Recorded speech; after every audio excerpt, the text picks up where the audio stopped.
कराची जहिड़े शहर में को न को पंहिंजे मसरूफ़ात में बिज़ी हूंदो आहे।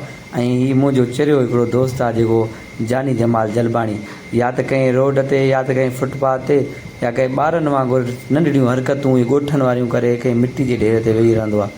ऐं अॼु जॾहिं हिनखे मां ॻोल्हण लाइ निकितुमि कंहिं साइड में कंहिं संगती सां गॾु वेही ऐं पंहिंजी जाना सां मसरूफ़ हुयो। ऐं पुछा कयमि त बाबा हिते छा पियो करे? चई त मां पंहिंजे यार पंहिंजे महबूब सां गॾु वेठो आहियां ऐं असां आशिक़नि जी ओताक ई अलॻि आहे।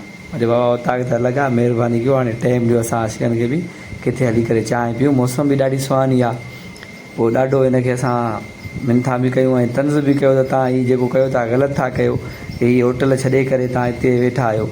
लेकिन हिन जी फ़क़ीरानी तबियत ॾिसी लेकिन मां बि ख़ामोश थी वेंदो आहियां। पोइ हिनखे मां चयुमि त हल त भला M14 जे होटल ते हली करे असां चांहि पियूं, पोइ समोसा वग़ैरह बि खायूं।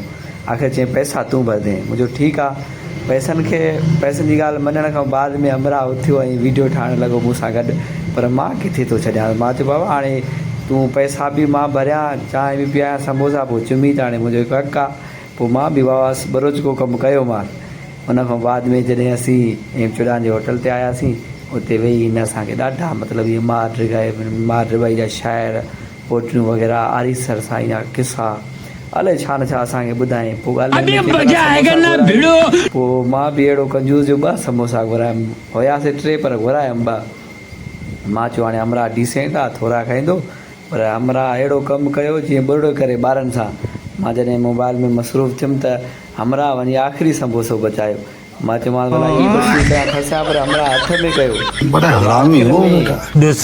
ॾिसो ख़ुदा पन करे ना ईअं न होॾे ईअं न, इहो थ्रेशर बंदि कर, इहो थ्रेशर गामू वारो कमु कयईं न, थ्रेशर शुरू करे ॾिनई। ॾाढियूं चटणियूं वटियूं ॾाढियूं पीतई। चई बाबा पंहिंजे पैसनि जूं मिलियूं आहिनि, फ्री में थोरे ई आहिनि, हीअ पठाण खे छो छॾियां? मां चयो बाबा तूं त बरोचनि खां बि ज़ोर आहे। पर ख़ैर जॾहिं वरी असांजा ॿिया दोस्त आया, एतिरो त डिसेंट थी वेठो महिमान जे अॻो, चओ त हिन कुझु कयो बि न आहे, एॾो को मासूम आहे।